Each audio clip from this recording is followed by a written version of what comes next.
Welcome to another episode of What the Fuck Do You Do? We got a special guest in the building. He was a software engineer at Facebook. He's co-founded a company. He has taught software engineering courses at Georgia State University.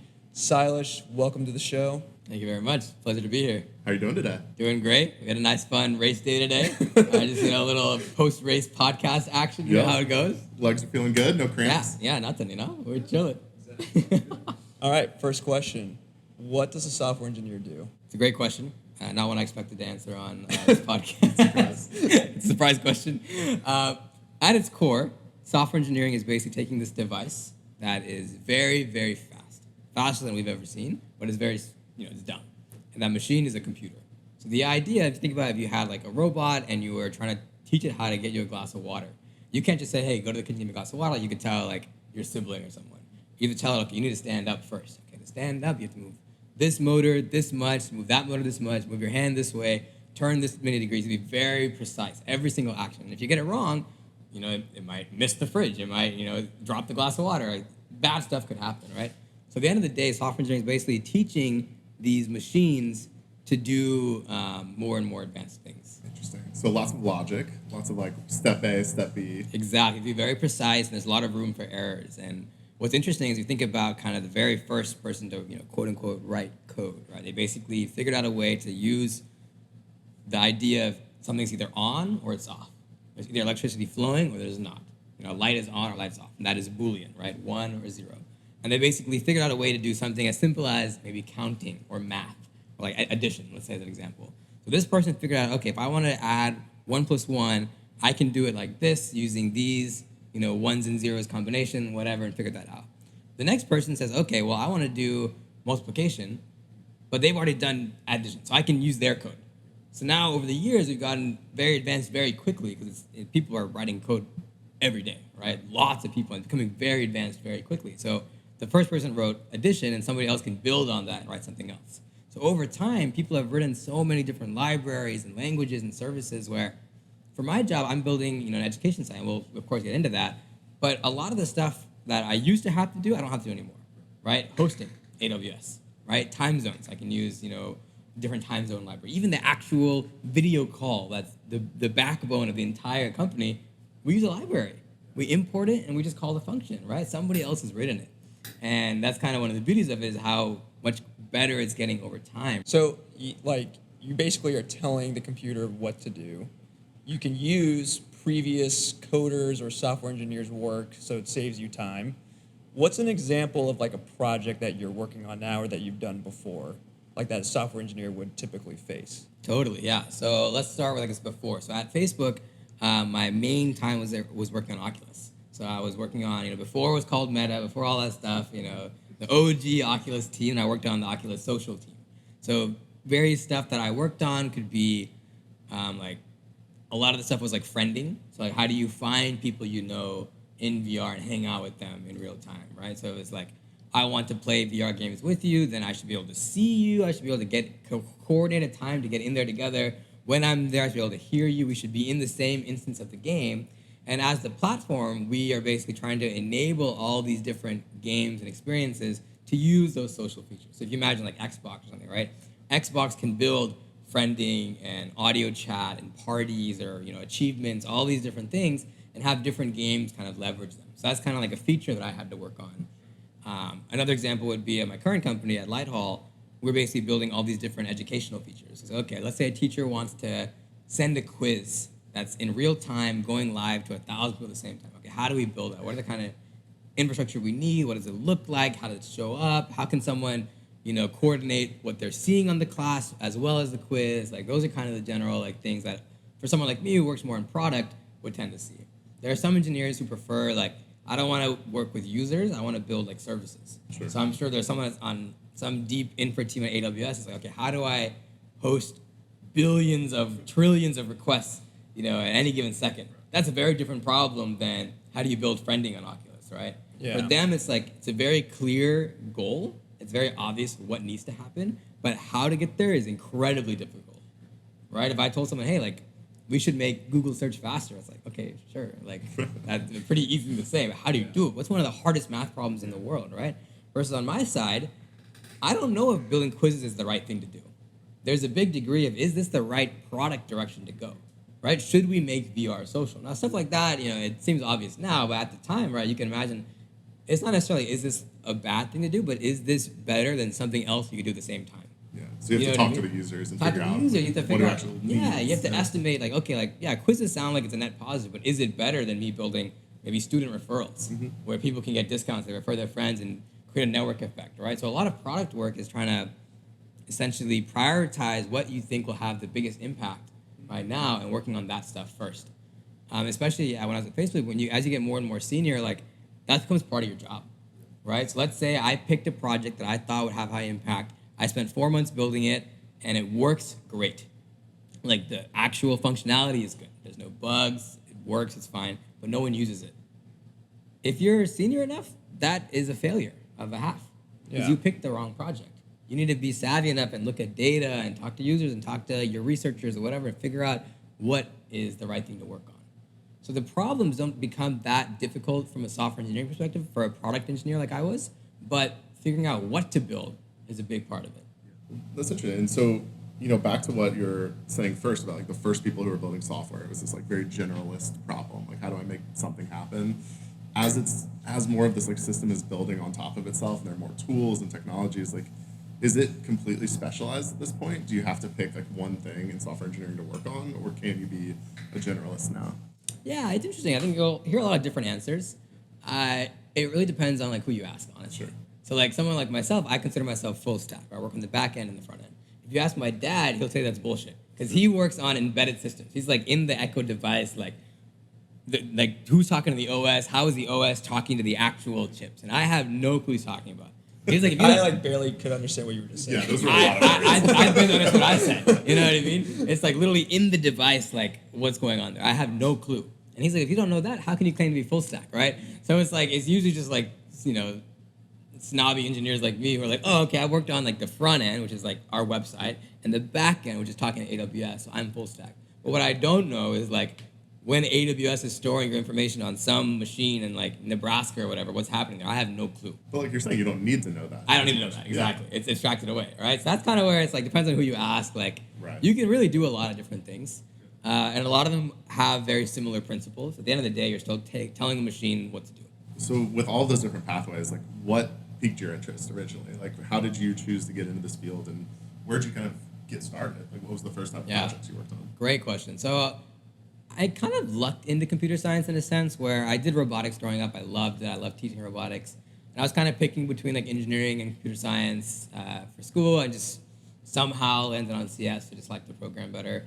I went from there. I don't even like programming that much. It's kind of like a means to something. It's like building, right? It's like when I was teaching as an adjunct, I used to always say like computer science is like astronomy and programming is like a telescope. Right? Like you can be a telescope expert and you need telescope experts in the world. Like otherwise astronomy is like chalked, right? If you don't have good telescopes, the whole thing's chalked, right? But if you want to be an astronomer, it's not about knowing the ins and outs of your telescope. It's about using the telescope to study astronomy. Right. So I like the idea of computer science, like the idea of product. But when it comes to like actually software engineering, I'm not like, oh, I love this. It just helps you build it. It helps you build it, exactly. So I guess in college, in the computer science program, what are the hard skills that you had to pick up on to get employed by Facebook or wherever? Totally, yeah. There's a bit of a disconnect, like most industries, in terms of like interview and what you actually do. Mm-hmm. When you interview, is this idea called algorithms, data structures. It's essentially a proxy for like a logic problem. So it could be like we'll say sorting, right? So like that's one of the classic computer science problems. Like you have like, let's say a deck of cards. How can you put them in order as quickly as possible, right? So you can imagine a really, really stupid algorithm would be, hey, you throw it up in the air, you pick up all the cards, and you check, is it sorted? If it is, you're done. If it's not, you do it again, right? And there's a name for this. I think it's called like Bozo Sword or something like colossal, right? Yeah. Then, because at the end of the day, you get to give the computer very explicit instructions, right? So another one is like, okay, you take every card and then the one next to it and you check, are they out of order? If they are, swap them. If they're not, keep it and move on to the next two. And you just go all the way through the deck and you keep doing that. And you might do that like, 50, 100, 50 times, who knows how many times, but by the end of it, it will be sorted. And there's just all these different algorithms to approach that. So you can imagine that is like, everyone at now who studies CS knows sorting, but if you can imagine like problems like that. And it's cool because it kind of teases out how you think. Yeah. But it's a little interesting because like, I don't know. I've never at Facebook had to sort something. You know what I mean? I can just call it .sort, right? Somebody's done. I can take the code from the internet. Like it's fine. Like that's not the hard part of the job there, right? And it's also time constraints. I used to always joke where it's like, when have I ever been like, oh man, like some exec is breathing down my neck. He's like, you have 30 minutes to like sort this deck of cards, or Facebook stock is gonna tank. You know what I mean? It's like it's never happened. It's never gonna happen, right? Really bad business plan. It's just a terrible business model, right? If your company success is contingent on sorting in 30 minutes, you know what I mean? Like I don't know how you monetize that, but so it's interesting where it's like a bit of a disconnect where there are people who are not great at interviews but perform phenomenally at work and vice versa. But that's kind of what the skills you're learning. That's not like your focus of school, but once you can do that, you can interview. Once you can solve algorithms and data structures questions. And okay, so algorithms in computer science, you're learning like just kind of this generalized way of how do you approach these problems. Hopefully that you can apply that in an interview. When it comes to like the programming, like how many languages do you have to learn? Like, are there special skills you have to pick up there? Like, what else besides the algorithms do you have to How do you choose? Do you learn like French or Spanish, like the equivalent of that Yeah. first, like Romance languages? Or... Totally. Yeah. No, it's a great question. So, generally speaking, at least from my experience, most languages have very similar principles. So, like, the first language is like the second one is the hardest to learn, because you basically learn the first one with a crutch of like, okay, this is the way stuff is done. Like, this is Java. This is how I do it. It's all great. Then you learn something else where it's doing the same stuff but differently, and you're like, oh my god, this is so different than what I'm doing. You're trying to think about it in like the other original language. It's honestly might be similar to like learning an actual like spoken language. The second one might be the hardest one, because the first one you learn like just like spoken language, and the second one's the one where you're like, this is so different than like English. Yeah. Right. Especially if you're learning like a language like Arabic or something where it's like very much different. It'd be a big struggle. And then after you learn that, like, okay, there's general like. Everyone had to accomplish verbs. Everyone had to accomplish nouns and ways of referencing people. They had to accomplish past, future tenses. They had to, accomplish all these core principles of language. Kind of a similar idea.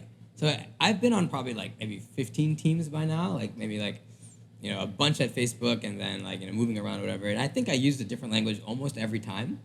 And you just kind of like, after you get like decent at it, you just notice similar patterns. And there's a learning curve where you might be like, okay, if I knew this language, I could accomplish this task in 5 minutes instead of taking me 45 minutes to figure it out. But I'll get better. I'll keep doing it. So it sounds like it's less because it's so broad, because there's always so many like new things that are coming out. Like mastery feels pretty impossible, right? So it's like, is it just more about being quick at learning and adapting and like figuring out the context around everything? 100%. I don't know if you guys have seen that graph where it's like your confidence level like over time, and like at some point you're like complete noob. Then you think you're like hot shit. And then you come back down to like, oh my god, I'm an idiot. And then you're like, okay, maybe I'm okay. And that's kind of the reality. You start off like, I don't know anything. Yeah. Then you're like, man, I could do anything. I'm the best software engineer in the world. You're like, oh, and actually no, I'm ass. I'm terrible. And you're like, okay, maybe I'm fine. Like, and you kind of teeter between those like every now and then. Like, it's interesting. Like sometimes like the silliest problems will keep you like occupied for days. Yeah. I'll never forget. I spent like an entire day just trying to get our URL at GoDaddy to point to the site. A whole day.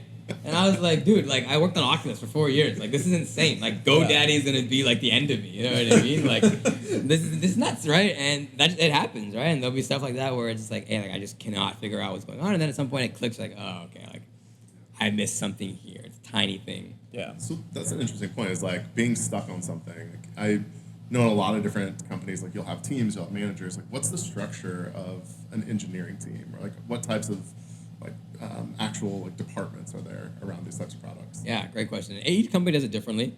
We can use Facebook as an example because Lighthall only has the one team of like the 4 people.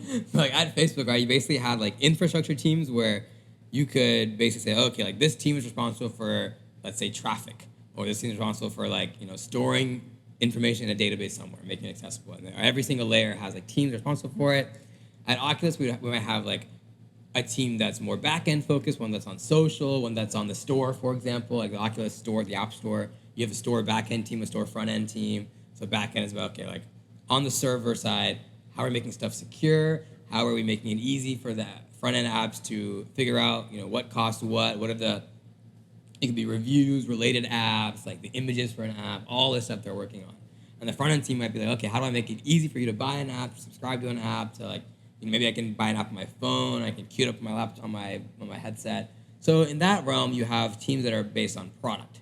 So okay, like I worked on an Instagram team that was basically working on like social good. So we worked on like a bunch of different initiatives. Like okay, if you wanted to get a vaccine, you can schedule it on Instagram. So I helped work on that feature. You can also think of like Instagram payments, Instagram shopping. Those are all teams, and as products grow, those teams become smaller and smaller they tackle smaller and smaller products. So the first team to ever build Instagram shopping might have been just one team, but then it took off.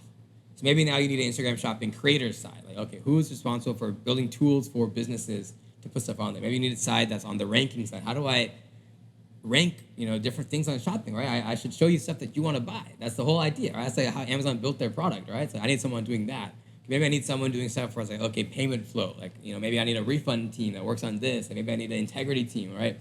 How do I stop people from selling things that are like bad or like, have inappropriate images on them? So you start like building teams based on needs, stuff comes up. Got it.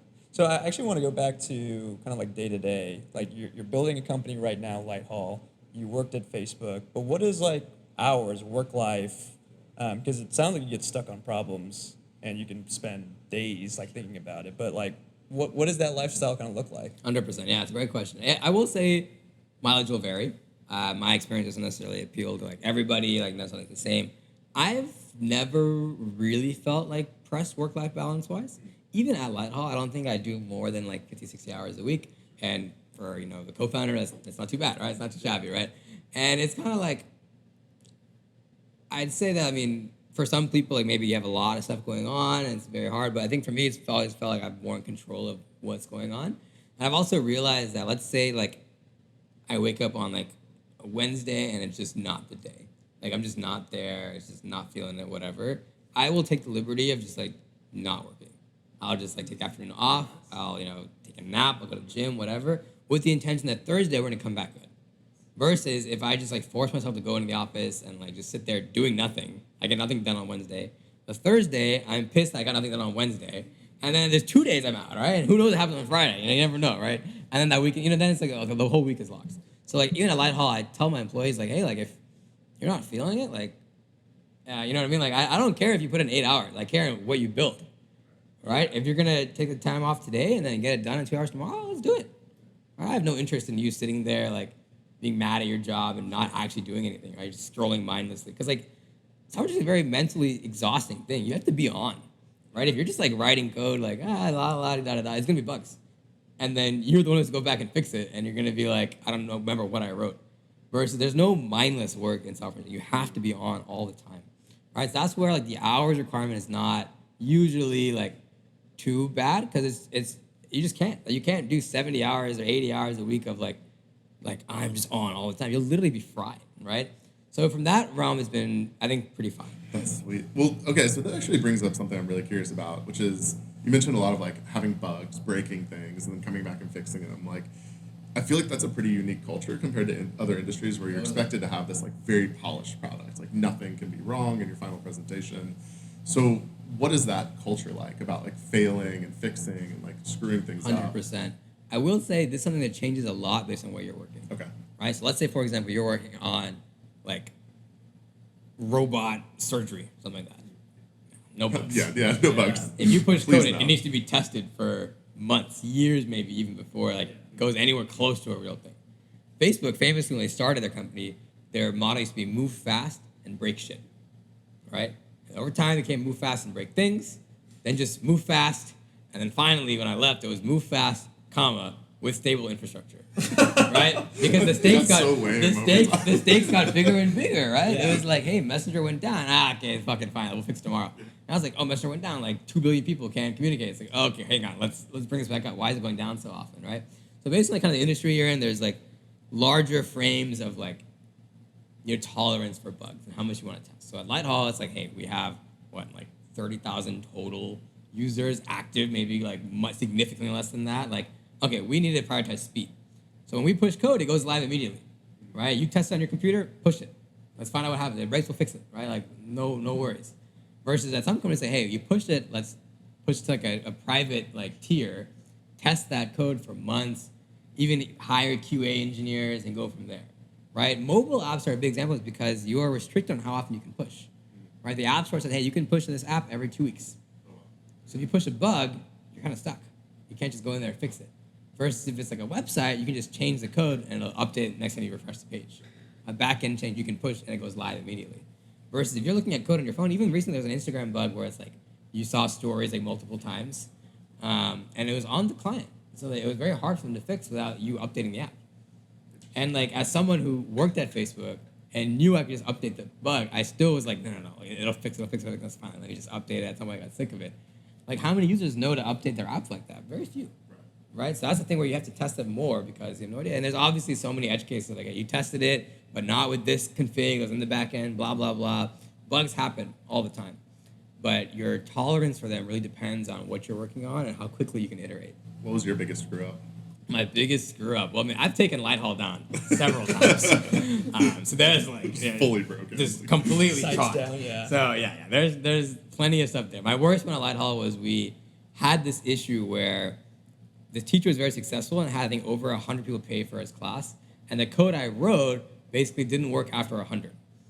So the first 100 people who paid for a class got in. The rest were like, yo, what the hell? Like, I paid for this class and I can't get in. They all started emailing us like, yo, this is a scam. You guys took my money. And it was like a $10 class. And I was like, oh my God. Like, of course, I just didn't test the scale. I tested it. No, 100 people will never use this product. I just like, I'd run multiple test cases. We tested internally, but again, with like 5 people, right? Yeah. And when the 101st person hit it, whatever, in my case, it was a query, didn't grab. It was a very simple fix. It was just like, hey, just instead of 100, just grab more things. It was very, very simple fix. But I just didn't test that. Right, so that at Lighthall is my biggest one. You taught computer science courses at Georgia State. Yes. I'm curious on your take. Do you believe people need to have a computer science degree to do software engineering? Definitely not. I don't think you need that. I think there's too many proof points of people without it. I think there is an interesting degree of like, there's so many, I don't want to make too many general statements. There's so much nuance here, but like I feel like a lot of boot camps specifically focus more on the telescope and the analogy versus the astronomy. Sure. And you can get jobs with that, 100%. You can get paid, do your thing, and be fine.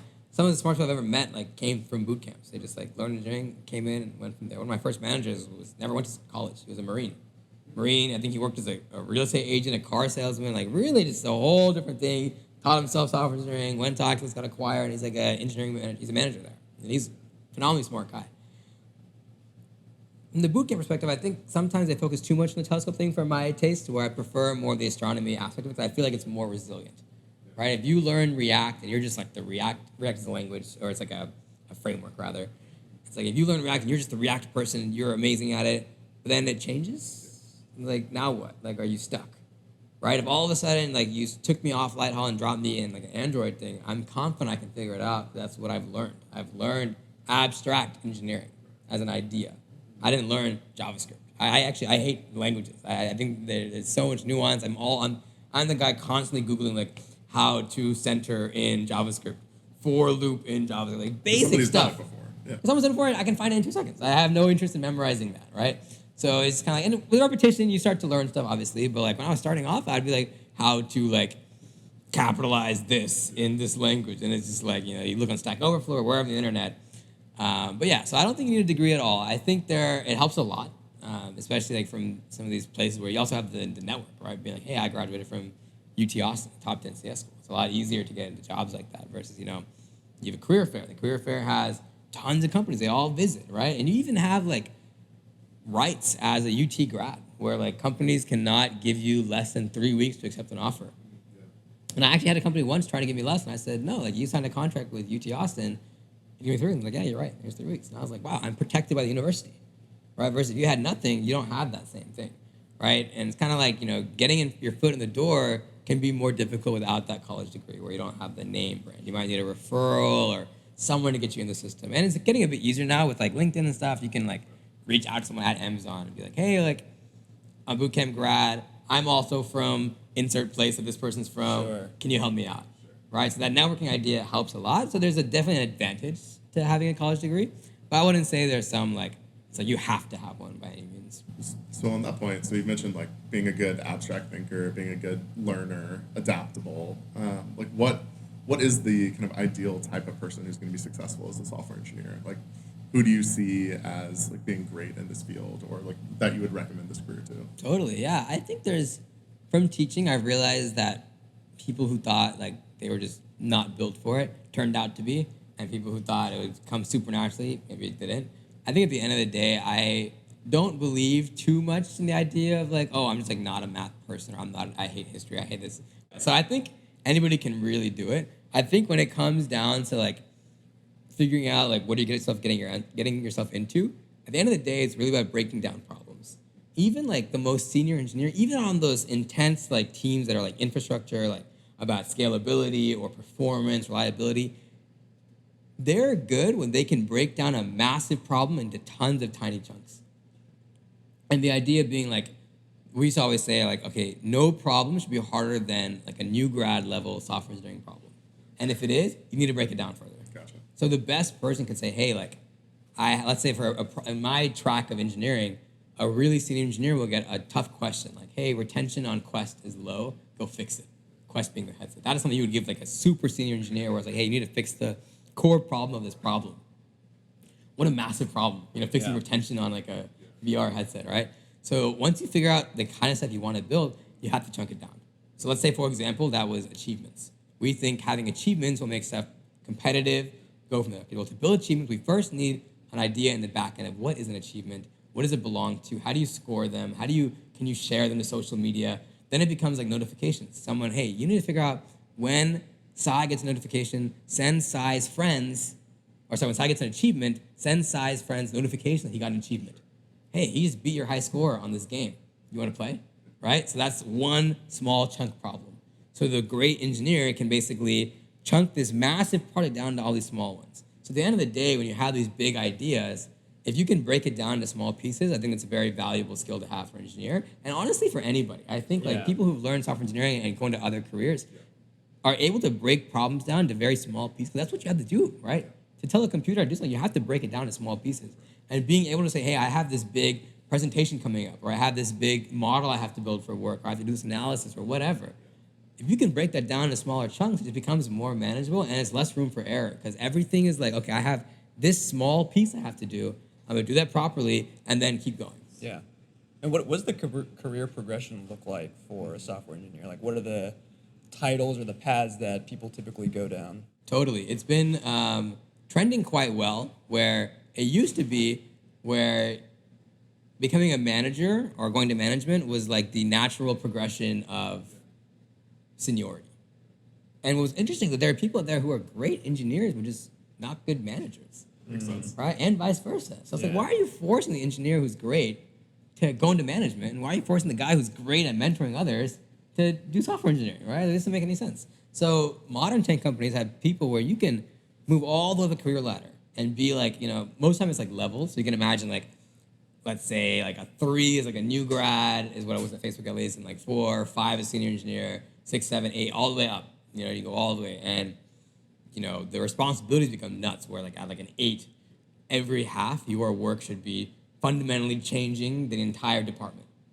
That's the seniority you have. Those like, big problems. Big, huge problems. And if you go higher, it'd be like, hey, every half you change the industry, right? And there'd be like 2 people at Facebook doing that. Like that's how small the funnel gets, right? And similarly, you have people who will switch to management, right? So, I find myself more attracted to the management side, where it's like, okay, I want to get to some level of engineering where I can be a manager, and then shift to management and like grow my career there. And some people who I knew were like, hey, I have no interest in being a manager, but I would love to be, a super senior engineer tackling really big problems. I don't want to deal with being responsible for people and stuff like that. So it's cool that it's no longer like the thing to do to become a manager, because there are people who can get paid literally the same. Like management, at least at most tech companies today, is not considered a promotion, but a horizontal or a lateral shift. So you're still at the same compensation as an engineer of the same level as you. Interesting. Not of all engineers. Different choice of responsibilities. Exactly. So let's say you got to a senior engineer and you transitioned laterally to a manager, you're making the same as other senior engineers at that same level. Cool. And you get promoted, you're the same as the next level engineer. So that's what's like, hey, you do this if you want to do this. There's no pressure. You do whatever the heck you want to do. If you want to stay, an engineer and, in the weeds, then most of the time mentorship will still be a big part of your life, but not necessarily in the form of like I have people I'm reporting to. It's like, okay, I have an intern, or maybe I train new grads, or, I teach classes, whatever.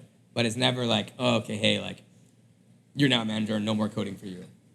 I just want to say thank you for coming on the show. Like, Of course, my I learned a pleasure. ton. I already knew a lot about software engineering, but I actually learned a ton from this, and it's really cool to hear about like your career choices and this idea of like purpose-driven product creation. So I'm really excited to see where it goes. Amazing. I'm excited. Yeah, Yeah. for sure.